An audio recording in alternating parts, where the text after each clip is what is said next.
And environment के कुछ परीक्षा प्रयोगी तथ्य का अध्ययन करने जा रहे हैं, जिसमें से इस प्रकार है कि बच्चों पर जेनेटिक्स और इन्वायरमेंट का क्या प्रभाव पड़ता है और इसका प्रभाव उनके वृद्धि, विकास, शिक्षा में महत्वपूर्ण भूमिका निभाता है। आनुवंशिकता से तात्पर्य शारीरिक एवं मानसिक गुणों के संचरण ट्रांसमिशन से होता है, जो माता पिता से बच्चों में जीन के माध्यम से प्रवेश करता है। इन्वायरमेंट का तात्पर्य व्यक्ति में उन सभी तरह की उत्तेजनाओं स्टिमुलेशन से होता है जो गर्भधारण से मृत्यु तक उसे प्रभावित करती है। 1950 ईस्वी में विशेषज्ञों द्वारा यह पता लगाया गया कि जीन होता क्या है, जिसमें जीन मुख्य रूप से दो जैविक अणु होते हैं, जो पहला है डीएनए डीऑक्सीराइबोन्यूक्लिक एसिड और दूसरा है आरएनए राइबोन्यूक्लिक एसिड, जिसको जीन द्वारा आनुवंशिक गुणों का संचरण होता है। मानव जीवन की शुरुआत एक फर्टिलाइज्ड एग से होती है। एक गर्भित अंडाणु में क्रोमोसोम के 23 जोड़े होते हैं और इस 46 क्रोमोसोम में 23 क्रोमोसोम माँ से और 23 क्रोमोसोम पिता से मिलता है। क्रोमोसोम में एक ही विशेष स्ट्रक्चर होती है जिसे जीन कहा जाता है और जीन द्वारा माता पिता या अपने पुरखों के गुण अपने शिशुओं में आते हैं। बालकों की शिक्षा में आनुवंशिकता एवं वातावरण का महत्वपूर्ण स्थान है। बालकों की आनुवंशिकता एवं वातावरण यदि अच्छी तरह से परिचित होती है तो शिक्षक बालकों के बौद्धिक विकास, समायोजन और अनुशासन संबंधी समस्याओं को हल करने में भी समर्थ रहते हैं।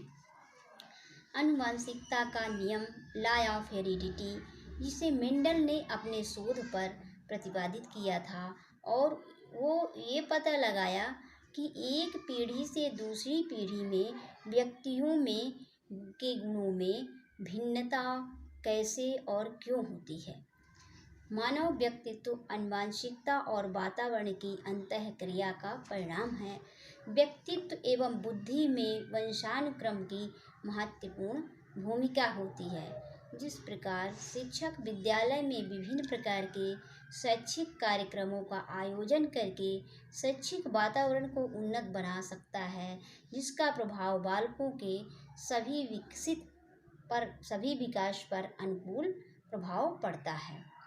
जेनेटिक्स में बीज कोश की निरंतरता का सिद्धांत है, समानता का सिद्धांत है, प्रत्यागमन का सिद्धांत है, अर्जित गुणों के संक्रमण का सिद्धांत है और मेंडल का सिद्धांत तो मुख्य रूप से है। बालक पर आनुवंशिकी वंशानुक्रम का क्या प्रभाव पड़ता है, तो बालक की वंशानुक्रम पर मूल शक्तियों का प्रभाव पड़ता है, शारीरिक लक्षणों पर प्रभाव पड़ता है, प्रजाति की श्रेष्ठता पर प्रभाव, व्यवसायिक योग्यता पर, सामाजिक स्थिति पर, चरित्र पर, उसकी महानता पर और उसकी वृद्धि पर वंशानुक्रम का बहुत प्रभाव पड़ता है। बाल मनोवैज्ञानिक पियाजे द्वारा वर्णित विकास की अवस्थाएं एवं उससे संबंधित उपलब्धियों के बारे में आगे प्रस्तुत कर रहे हैं। जैसा कि पियाजे द्वारा अवस्था तथा सन्निकट आयु, विचार तत्संबंधित उपलब्धियां, ये पियाजे ने अपने विकासात्मक अवस्थाओं में वर्णन किया है। फर्स्ट है संवेदी पेशी अवस्था। संवेदी पेशी अवस्था जो कि 0 से 2 वर्ष तक रहती है और संवेदी पेशी विचार, इसमें उससे संबंधित उपलब्धियां बच्चा 0 से 2 वर्ष तक में पूर्व शाब्दिक गतियों की पुनरावृत्ति, प्रयत्न, मूल व्यवहार का आरंभ, वस्तु स्थापित जीवात्मोरोपण, उसके इस उम्र में इसकी उपलब्धियां, उसके विचार आते हैं। दूसरा है पियाजे के अनुसार पूर्व संक्रियात्मक अवस्था, जो कि 2 वर्ष से लेके 7 वर्ष तक पूर्व संक्रियात्मक अवस्था होती है। इसमें परिक्रणात्मक विचार, अंतःप्रज्ञात्मक विचार, इसकी उपलब्धियां हैं, इससे संबंधित अहम केंद्रिता, नकल करने की प्रवृत्ति, प्रत्यात्मक, तार्किक, कल्पनात्मक, खेल, अस्थिर, अनौपचारिक तार्किकता, ये बालक को पूर्व संक्रियात्मक अवस्था